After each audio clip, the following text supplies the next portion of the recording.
What's going on, everybody? It's Matt with Matt's Media. In this video, we're talking about how to get amazing B-roll from your iPhone. Let's get into it. When you're shooting B-roll with your iPhone, the first tip that I want you to remember is to be creative, okay? There's no set way.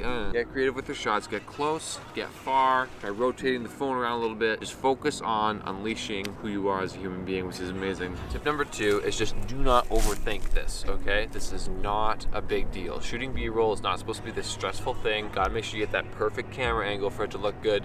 No. Keep it simple. If you want to shoot slow motion, great. Just make sure you adjust your shutter speed accordingly. If you want to figure out how to adjust shutter speed, check this video over here. But just keep it simple. Now let's get into tip number 3. To use sound effects. Cannot stress this enough. So important when it comes to B-roll. If the camera moves super fast, you're shooting something and then it's like, whatever it takes. If you're like filming the mountains, and there's a little stream that's running down the mountainside, put a sound effect of a stream in there. When it comes to B-roll, sound is half the picture. And one more bonus tip, just for you guys who stayed till the end, use transitions like this one.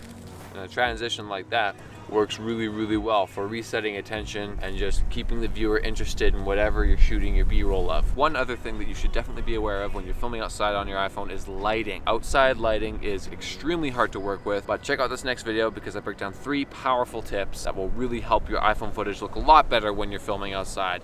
Appreciate you. Get outside, get creating. Peace out from the Matt. Boom.